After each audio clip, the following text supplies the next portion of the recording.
These latest headlines from ABC15 are sponsored by Lerner and Rowe Injury Attorneys. One call, that's all. Hello, I'm Megan Thompson with your afternoon update right now on this Tuesday from ABC15 Arizona. And Arizona's Attorney General Chris Mays is fighting a proposed rate hike, and now the Arizona Corporation Commission has granted the AG an intervention. This move will allow the state of Arizona to participate, including providing sworn testimony and cross-examining the witnesses of other parties. As we've told you here on ABC15, APS filed an application with state regulators for a 14% increase. After looking closer at these numbers, if the application does go through, your monthly bill could go up by roughly $20 by the second half of next year. In her announcement, Mays said in part, quote, giving APS another rate increase after making more than $600 million in net income last year is outrageous, and that she will not stand for it. State Superintendent Tom Horn launching a new program to address Arizona's teacher shortage. The Arizona Teacher Apprenticeship Program lets aspiring educators earn their certification while still getting paid. Maricopa County has committed $1.5 million to the program for the next school year.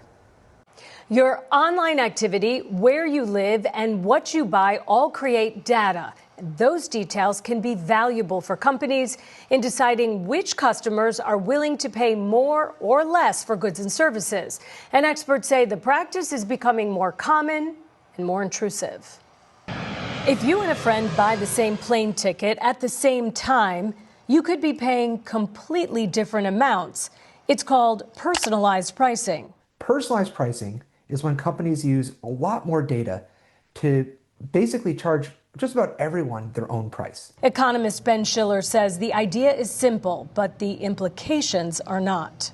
Algorithms take your data like demographics, browsing history, and even your mouse movements online to predict what you're willing to pay. They're trying to maximize how much they can charge you for something without sort of losing you as a customer. But it's highly targeted and sort of inconsistent.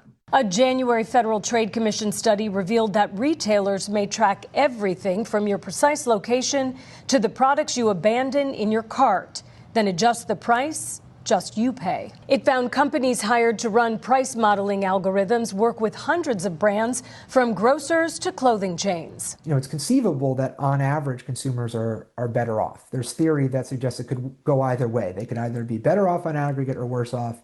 Either way, there's going to be winners and losers. Data privacy advocates like Ben Winter say the drawbacks outweigh potential consumer benefits. Generally speaking, we don't have any controls or power over the way our data is collected and then used or abused. The FTC's investigation into surveillance pricing, or personalized pricing, was suspended shortly after President Donald Trump took office. The data security angle to this is really important, even if you take away bad actors, right? You're collecting really sensitive data, it is there, and every day you see a different story about cybersecurity breach. Delta Airlines came under fire this summer after admitting it's using AI to maximize ticket prices. Although the airline clarified in a press release that they were not using the price model to charge individual prices based on personalized data. Both Schiller and Winters say the practice is difficult to track and likely happening across multiple industries. On balance, the whole reason the companies are doing this is to sell you more and to sell you more at higher prices. Holly Furfer, Scripps News Group, Atlanta.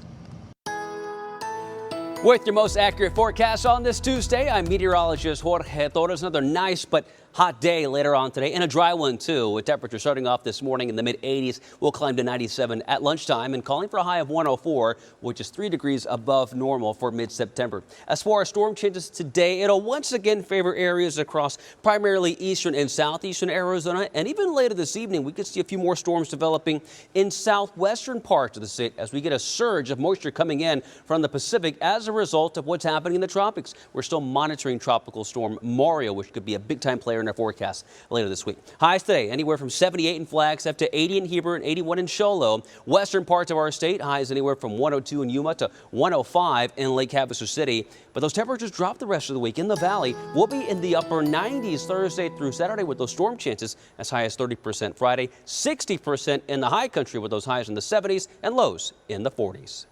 You can expect another update from us tonight. Until then, get the latest news, weather, and traffic at abc15.com, or you can download that free ABC15 mobile app.